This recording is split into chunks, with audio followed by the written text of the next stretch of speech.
بسم الله الرحمن الرحیم. قدرمندو لیدونکو اوریدونکو او ګرانو هیوادوالو، سلامونه او احترامات مې ومنئ. نن 18 د دسامبر کال 2015 چې د پنجشنبې ورځ سره سمون خوري ستاسو خدمت کې حاضر یم. د نن ورځې موضوعات د کما سابق په دوه حصو تقسیموم. ستاسو پوښتنې او یو ډیره مهمه تبصره لرم.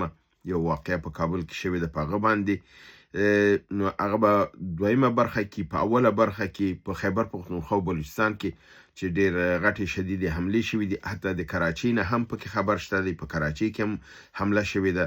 نو دا خبرونه به په نړیوال موضوعات واړه او غټ ډېر زیات دي، او همدارنګې په د داخلي اقتصادي مسایلو باندې هم یو نظر نن لرو چې هغه به تاسو سره زه شریک کړم. د نن لومړۍ برخه شروع کومه د خیبر پختونخوا، بلوچستان او د کراچۍ کې په بریدونو باندې. د تیر ورځې خبر د 18 دسمبر دا دی چې په ټول خیبر پختونخوا کې 6 عملیات شوي دي. په شمالي وزیرستان کې 3، په جنوبي وزیرستان کې 1، په باجوړ کې 1، په لکی مروت کې 1. د میرعلي ولسوالۍ کې د خدري په سیمه کې د پوز باندې برید شوی دی چې فوجي پوسته وال شوې ده او مالی ځاني تاوان ورته اړول شوی دی. 2 جداګانه حملې په دغه ګلشن اډې په ساحه کې شوي دي، چې دا د سحر د مانځه نه بعد په یو کاروان د نظامی چې را روانو هغه باندې برید شوی دی. 2 ټانکونه مکمل تباه شوي دي، سوځول شوي دي، چې دغه جګړې د سحر د مانځه 6 بجو نه تر سحر 10 بجو پورې دوام کړی دی.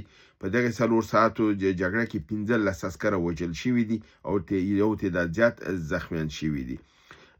پوځیان محاصرې لاندې وو، خو د خلکو د اصرار په اساس باندې محاصره مجاهدینو ماته کړې ده، ترڅو پوځ ته لاره ورکړي لاړ شي، ځکه چې پوځ کله چې محاصرې لاندې راځي په ملکي خلکو باندې د ډرون او د جهازونو په ذریعه باندې بمبارد کوي، نو هغه خلک مجبوره کیږي چې مجاهدینو ته بیا وایي چې تاسو دوی ته لاره ورکړئ چې دوی لاړ شي، دغه نه دوی ملکي تباهي کوي. دویمه دغه د وزیرستان جنوبي دی چې د اعظم ورڅک په ولسوالۍ کې پر نظامی پوستې د برید شوی دی، مالی او ځاني تلفات ور اړول شوي دي. همداسې رنګ د باجوړ په ولایت د لوی مامون ولسوالۍ پر پوځي پوستې باندې د میرعلي بابا په ساحه کې برید شوی دی، چې په دې کې مالی او ځاني تلفاتونه بر علاوه د امنیتي کامرا ویجاړه کړل شوې ده.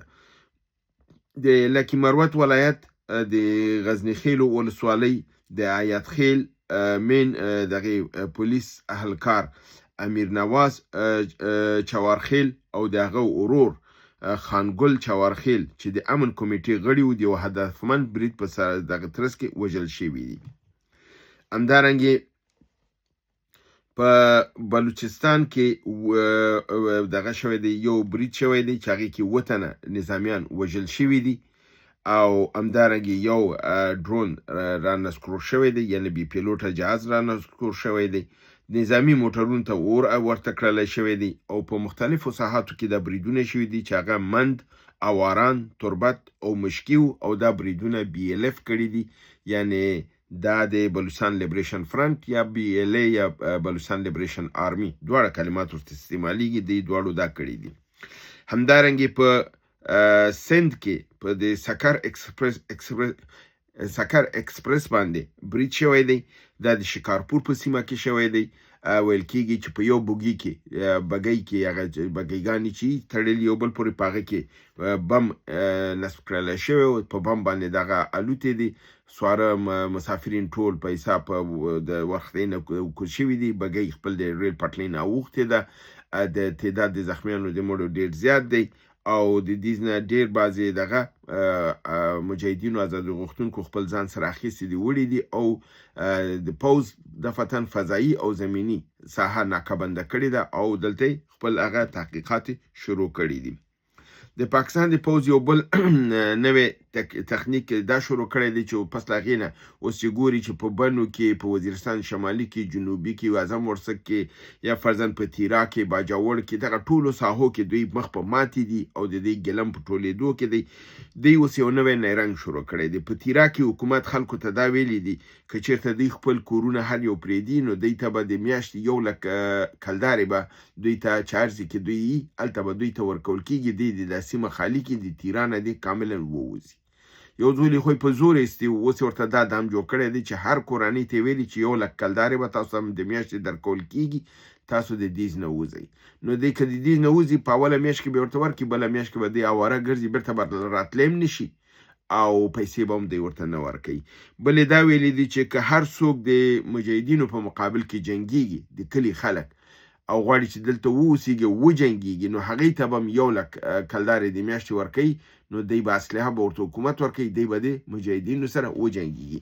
په دې رقم سره دا د ډاکټر نجیب هغه آخري دور و چې اربکیان یې جوړ کړل، یعنې قوم په قوم یې وجنګول. ازبک دوسته مې د ازبکانو نه راوستم، د ترکمنانو نه، هزارګانو نه قمندانان جوړ کړل، خپل د پښتنو په مقابل کې وجنګول. دا ظلم ډاکټر نجیب کړی دی، دا تاریخ پې شاهد دی. دغه عین لوبه اوس پاکستان شروع کړې ده چې دا به پښتانه به پښتنو سره جنګېږي او دوی به صرف ورته وایي چې موږ پیسې درکو، چې د دواړو خوا نه که وژل کېږي پښتون وژل کېږي. ځکه پنجاب غواړي که دې غاړه د کلي خلک هم وژل کېږي یو نسل ختمیږي، که هغه غاړه مجاهد هم وژل کېږي پښتون ختمیږي، یو نسل ختمیږي.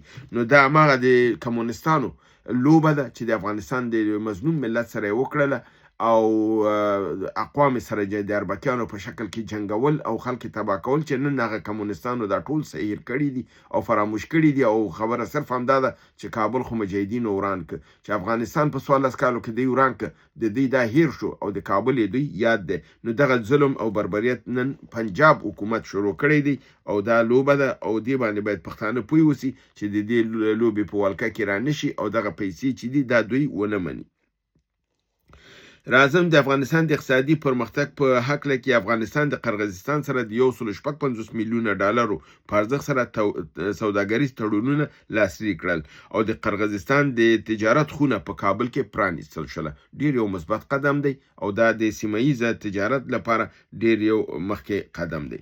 بله خبر دا ده چې د کونړ بند د بررسۍ دوسیه چې بله ورځ ما تاسو ویلي چې د فیزیبیلیټي دوسیه انجینران دا جوړوي، دا تکمیلیږي او بیا دا کابینې ته ځي، بیا د هغې نه بعد دا اوس سپارل شوې ده د اقتصادي امورو معاون مرستیال ملا عبدالغني برادر ته. او کله تاسو معلومه ده چې ملا عبدالغني برادر ته دوسیه ورسیږي نو هغه پوه شي چې هغه نور عملي کیږي، ځکه هغه ډیر عملي او جدي انسان دی. او دغه څومره پروژې چې په افغانستان کې تاسو ګورئ دا ټول د ملا عبدالغني برادر له برکته دي. ان شاء الله الله دې ژوندی لري، الله دې ورته همت ورکړي او خدای وکړي چې د کونړ دغه افتخار هم دی په غاړه واخلي او دغه بند په کونړ کې جوړ شي. نو دا دوسیه د هغه میز سره رسېدلې ده او ویل کېږي چې دا تصمیم هم نیول شوی دی چې د بند علاوه چې بند جوړیږي، تاسو معلومه ده کله چې بند جوړیږي د اوبو مخه باید تاوه شي او اوبه یو څه حده پورې کمې هم شي.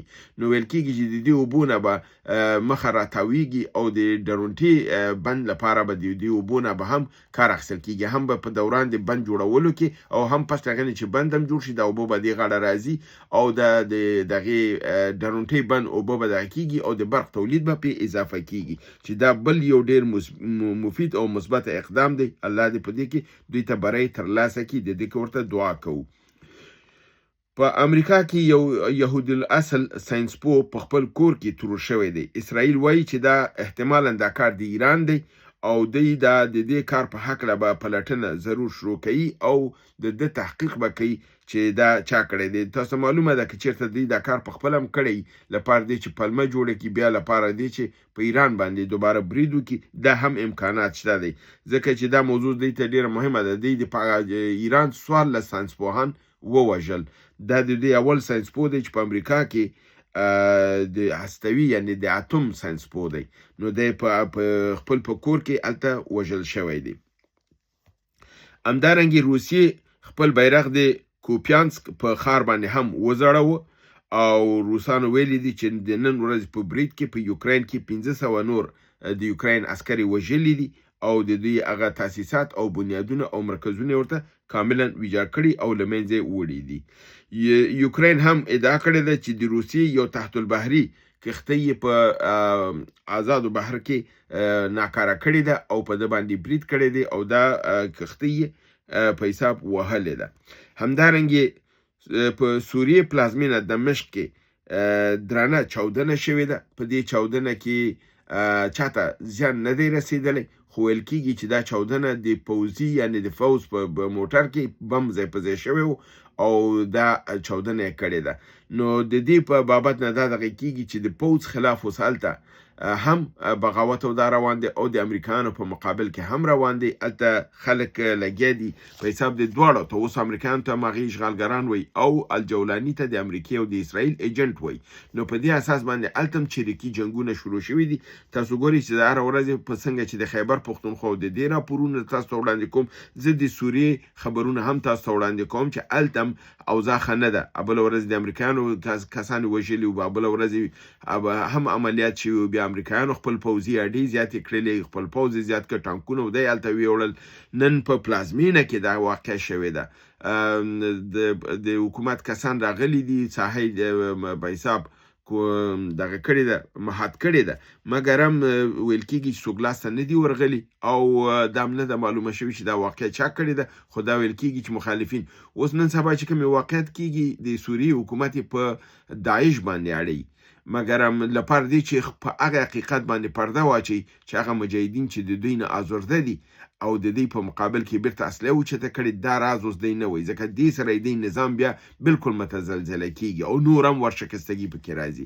نو اوس دی لنډه دا خبر کوي چې دا داعش دا کار کړی دی، که داعش کړی وي که نه وي په داعش اړوي، خو دا نه ده چې هلته داعش نشته. داعش بالکل شته دی. داعش د امریکان پدیده وه، عملته یې په سوریه او عراق کې جوړ کړه، بیا افغانستان ته منتقل کړه. اوس تاسو ته معلومه ده هغه دی په افغانستان کې، په ایران کې، په منځنۍ اسیا کې، په هندوستان کې، خپله پاکستان کې تربیه کېږي او دا د دوی خپله پدیده ده. خو په سوریه کې هلته هم شته دی.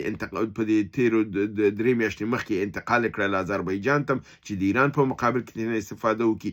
نو دغه ګروپونه هلته چې دوی اوس کوم کاروی کېږي، دوی دا په داعش باندې اړوي.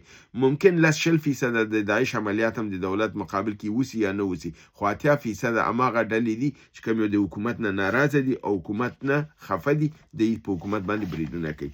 هیله ده دا برنامه وګورئ، خوا کې دوستان سره شریکه کړئ. د دویمې برخې ته تاسو رابلمه چې تاسو هغه هم وګورئ. په هغې کې ستاسو پوښتنې دي، ځوابونه دي او یو ډیره مهمه موضوع ده د کابل کې یو واقعې په هکله، هغه هم تاسو سره شریکوم. هیله ده برنامه سبسکرایب کړئ، دوستان سره شریکه کړئ او د سبسکرپشن لیول یو ځل بیا ټیټ شوی دی. تاسو ټول دوستان نه هیله لرم چې خپل دغه تیز کړئ او د هغه ټولو خویندو ورونو چې کومنټونه کوي او پیغامونه رالیږي، زه د هغې نه هم مننه کوم چې ما سره همکاري کوي. او بعضې ورونه خو دومره دغه کوي چې ته د خویندو نومونه اخلي، زمونږ نه اخلي، او دا جواب ما څو ځلې ویلی دی چې د ورونو تعداد مسیجونه 2.5-3 وي، نو زه هغه ټول نومونه نشم اخیستی او د خویندې ټول 3-4 چې راځي ګډون کوي. نو د هغې د هغه نازولو لپاره، خوشحالولو لپاره چې خپل همکاري ته ادامه ورکړي، د هغې نومونه اخلو. 2-3 نوم اخیستل دومره مشکل نه وي، مګر د 2.5 نفرو لپاره باید جدا یو برنامه وکړو چې نومونه د ټولو واخلو. که چېرته بیا دوستانو خواهش درلوده، بیا یو ورځ به همداسې وکړو، یو برنامه به داسې وکړو چې د 2.5-300 کسانو ټولو نومونه به زه واخلم، دا به ټول بیا خوشحاله شي. دا کار هم که ناممکنه نه دی. هیله ده چې برنامه وګوره، خوا کې دوستان سره شریکه کړئ. تر بل برنامې ستاسو حضور ته حاضرېږم. تاسو په لوی پروردګار د عالمیانو سپارم. وما علینا الا البلاغ.